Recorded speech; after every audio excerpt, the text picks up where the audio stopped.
Kamusta pong muli mga kababayan? Si Kamanong po, nagbabalik po para po magkomento po sa inyo dito po sa Tambayan mga kababayan.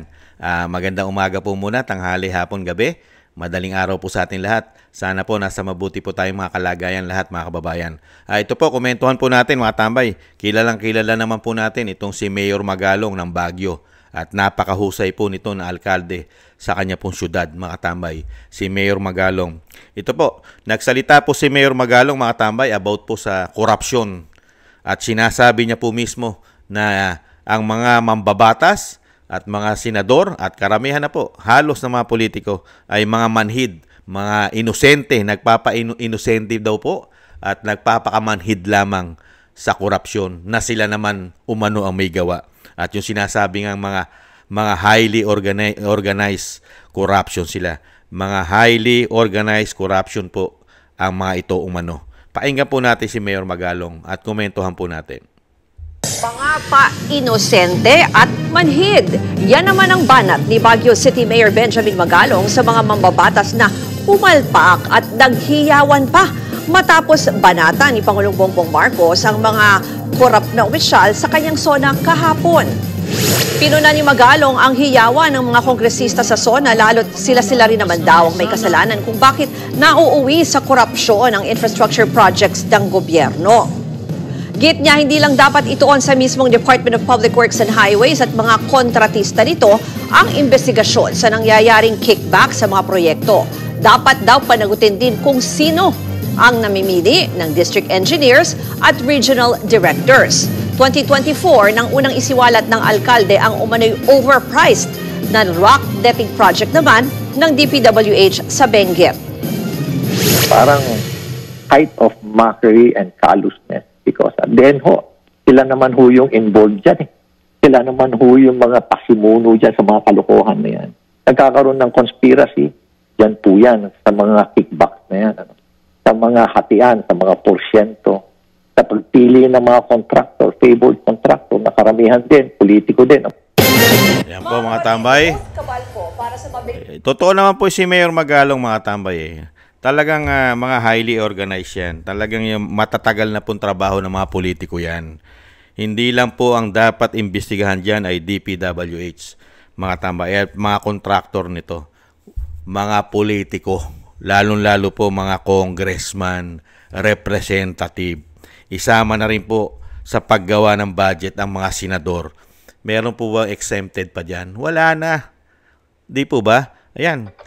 Totoo po yan. Lahat po na sinasabi ni Mayor Magalong ay naranasan mo po niya yan. Dahil po, ang budget po na kailangan po ng isang mayor, lalo-lalo po kung may pagawain ka sa inyong syudad o city, ay kailangan mo ng tulong sa nasyonal. Saan po magagaling ang mga budget, di ba? At sino po ang kukontrol at hahawak? Mga politiko. Nahandyan sila congressman umano. Nahandyan ang DPWH. Kaya po, yung sinasabi ni Mayor Magalong, totoong-totoo po yun, mga tambay. Nagpapaka-plastic na lang po, lalong-lalo po ng SONA. Sila pa yung makakapal ang pangbumuka at makakapal ang mga apog umano. Nagpapalakpakan pa umano itong mga tao na ito. Manhid na manhid, mga tambay. Sinasabi nga ni Mayor Magalong, mga manhid na ang mga kongresista, mga kabayan, at mga senador umano. Sila halos sa tagal ng panahon po, sa dekada nga po sinasabi po natin na itong mga tao na ito ay sila po talaga kumukontrol sa pera ng bayan. Sa kanila nagmumula. At mismo ang Vice President, naranasan po yan. Nung siya po ay talagang nakapasok po sa isa sa pinakamataas na posisyon ng pagiging Vice President, ay natuklasan niya po, lalong-lalo po nung siya na po ay naging DepEd Secretary, di po ba? At nakita niya ang ginagawa ng mga politiko, lalong-lalo po pag-budgeting. Kaya nga hindi lang po si Mayor Magalong ang nakakatuklas sa napakatagal na, dekada na korupsyon na ginagawa po ng mga politiko sa atin, ng mga korap umano, mga buhaya umano, mga crocs, di ba? Mga baboy na naglalakihan umano, di ba? Yung iba diyan, mga aso, nagpapakaaso para lang makakuha ng korupsyon umano. Di ba? Ano sabi ng Vice President? Kontrolado ang pera ng taong bayan.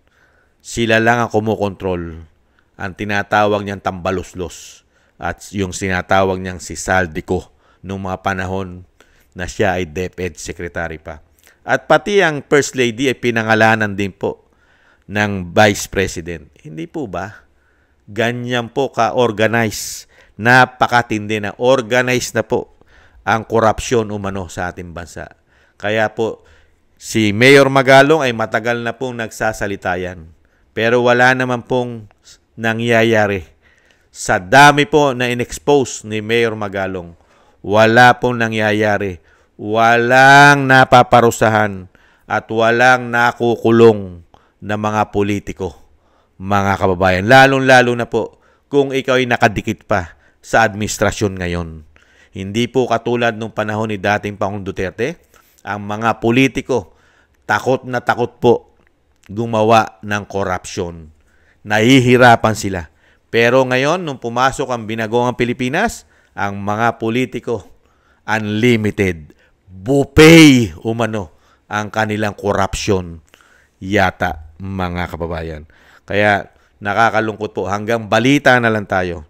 Wala pong magagawa ang ating wala pong magagawa at kapangyarihan ng ating boses kung wala pong aaksyon katulad po ng mga men in uniform natin na wakasan na. Sana wakasan na ang ganitong sistema. Kawawang-kawawa po ang mga Pilipino. Nagdurusa. Ang pera ng taong bayan hindi nagagamit sa tama, lalong-lalo sa tamang proyekto na ibubulsa lang nila umano. Nakakagulat. Kaya nga po yung lagi po natin sinasabi, hindi na po natin kailangan ang mga congressman. Kung hanggat maaari nga lang, malaking kabawasan ng korupsyon, kung tatanggalin mo na ang mga congressman o ang Congress o ang House of Representatives, ay hindi na po kailangan yan ng mga Pilipino. Di po ba?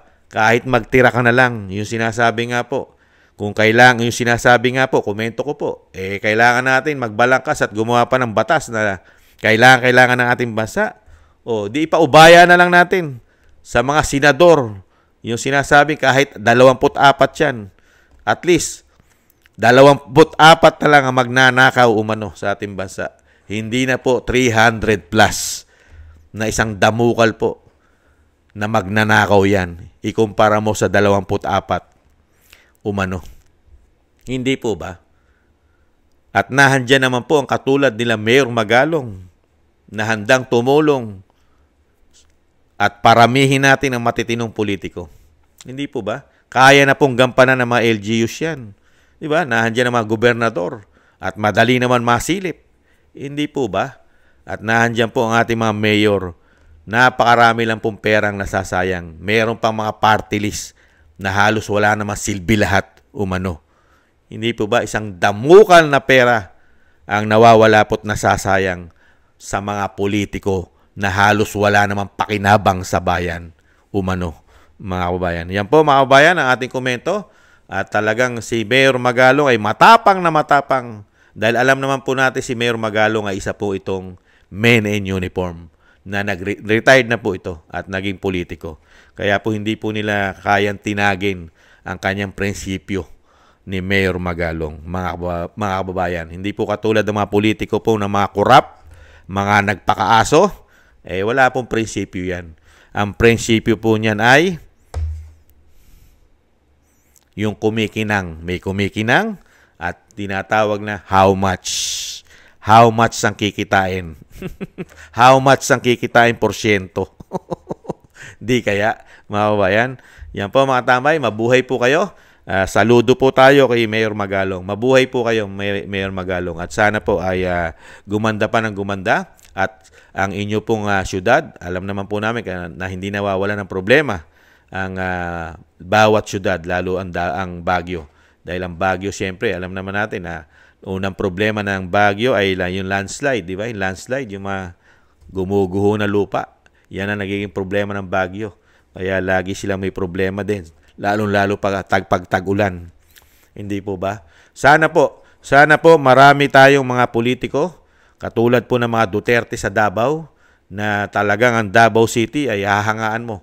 Magmula sa lugmok na probinsya, syudad, ngayon ay mayabong na mayabong, maunlad na maunlad ang kanilang ekonomiya sa magagaling na politiko. Sana po dumami po ang mga politiko na katulad po ng mga Duterte at Magalong, at marami pa pong magagaling na politiko na hindi lang po na-expose ang kanilang kagalingan, mga kababayan. Marami pa tayong matitino, lalo sa mga mayor. Marami pa pong matitinong mayor, gobernador, pero sa mga congressman, mabibilang mo na lang kahit sa senador. Mabibilang mo na lang ang matitino dyan, mga kababayan.